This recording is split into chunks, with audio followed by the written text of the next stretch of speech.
The News Watch never stops. This is 1010 Wins at 92.3 FM. You give us 22 minutes, we'll give you the world. Good morning. It's 60 degrees. We've got rain at 7:40 on this Friday, October 20th. I'm Scott Stanford. Here's what's happening.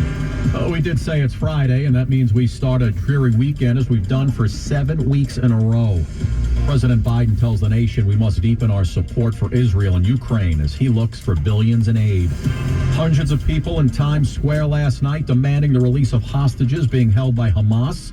Israel's military says most of those hostages are still alive. Outdoor dining rules in the city making some changes. Those dining huts on the street won't be around anymore. Hey, is this the #1 pop song of all time? Just didn't want to get a copyright strike there with commercial music. The top 3. Checking sports, the D-backs beat Philly in the NLCS. Fills up 2-1. Astros and Rangers now tied at 2s in the ALCS. NHL Rangers lose to the Predators. We're going to check with Dean DeVore in mere moments for a rundown of the rainy weekend. Wins News Time 7:41. Let's get you back out to the roads. Karen Stewart. I'm looking at the Deegan right now. I wouldn't want to be there, that's for sure. Southbound Deegan is kind of jammed from the New York State Thruway, Yonkers Avenue, out into the Mosholu. And then we're busy from the Mosholu Parkway southbound down to the 160s on the Cross Bronx. Just slow, a little bit. But we've also got a problem where we're traveling the northbound Deegan. This is northbound now. Near 179th Street, there is an accident. We've got the right lane blocked. We do have slowdowns into the area. We're not jammed at all. And we're jammed coming up the Throgs Neck Bridge into the Bronx on the Bruckner, getting up into Bronx Pelham Parkway. It ain't pretty. So going into the Bronx, you might want to take the Whitestone Bridge instead. The inbound RFK Triborough, still a very slow ride. The Grand Central Parkway is backed up all the way to Roosevelt Avenue. It is jammed around Roosevelt and City Field. Right now, the inbound 59th Street Bridge is busy, but the approaches don't look too bad.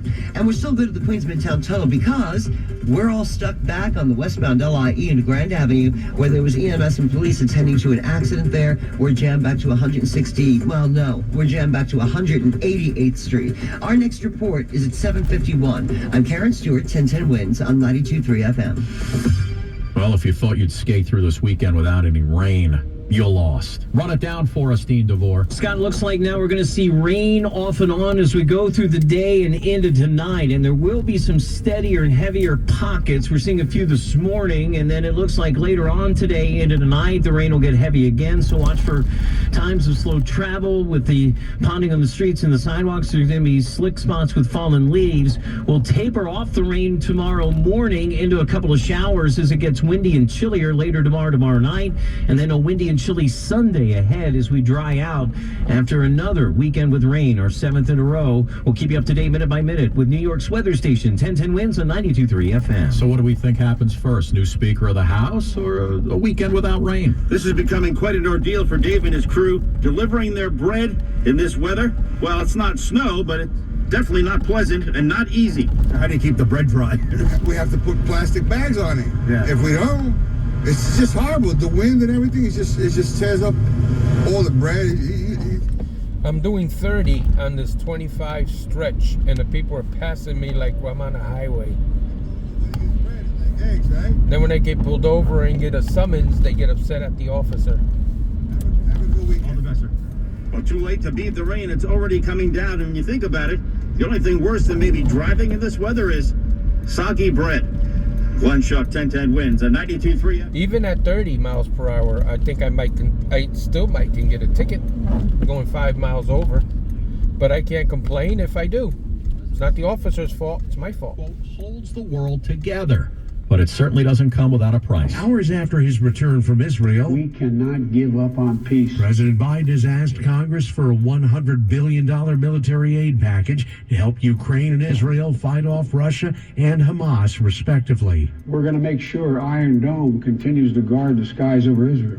We're going to make sure other hostile actors in the region know that Israel is stronger than ever and prevent this conflict from spreading. $14 billion would go to Israel, $60 billion to Ukraine, with Mr. Biden saying the security of both countries is important to that of the U.S. and other democracies. Correspondent Peter King. U.S. Navy, a destroyer, has intercepted some missiles and drones in the Red Sea. General Patrick Ryder explains what happened. The crew of the guided missile destroyer USS Kearney, operating in the northern Red Sea earlier today, shot down 3 land attack cruise missiles and several drones that were launched by Houthi forces in Yemen. As for where they were headed? They were launched from Yemen, heading north along the Red Sea, potentially towards targets in Israel. A U.S. carrier strike group was moved to the region with another one on the way after the October 7th Hamas attack against Israel. The move is meant to deter further escalation of the war. That's Linda Kenyon reporting. U.S. officials say they don't believe those missiles were aimed at the U.S. warship. There were several other drone attacks over the past 3 days that did target U.S. bases, including one in southern Syria. The Israeli military says that the majority of the hostages being held in Gaza are still alive. Several hundred gathered in Times Square last night calling for Hamas to release those hostages. The power of unity is strong. Gina Friedlander's step-grandson is fighting for the IDF in Gaza. The Jewish people are a very, very tiny minority. People think we're powerful, but we're anything but.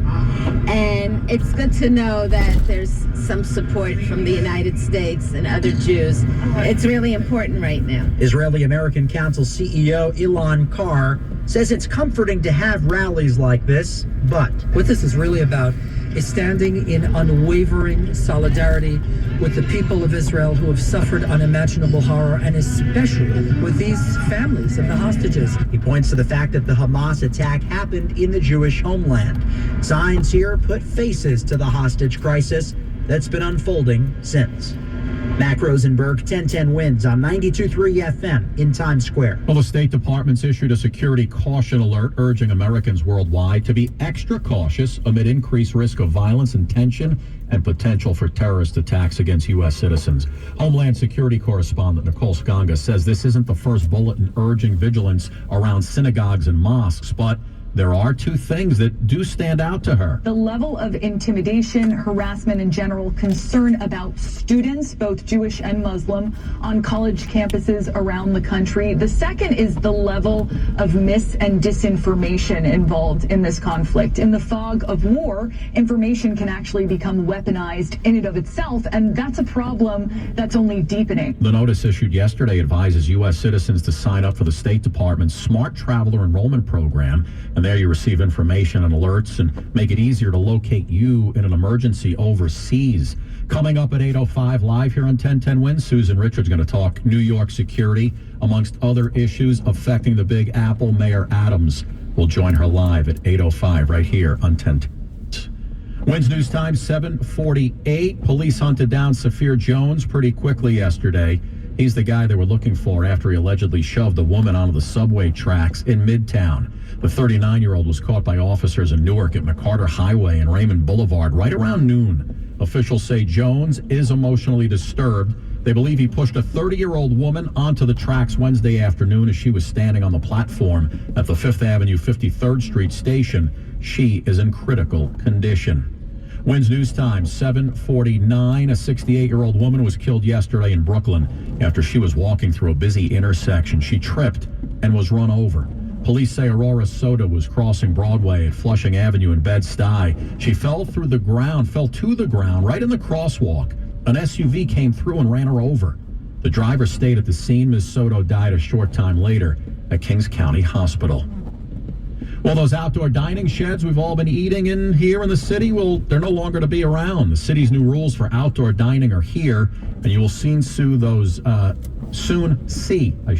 street side dining structures gone. Not just all of them, but only from permitted restaurants. Sidewalk cafes will be year-round, so if someone wants to sit in a sidewalk cafe in December, January, February, they can do that. But the roadway seating, the streeteries, are only going to be 8 months out of the year. So during the winter months, restaurants are going to have to remove those setups. That's NYC Hospitality Alliance Executive Director Andrew Ridgey. Those new rules affect more than 13,000 restaurants across 5 boroughs.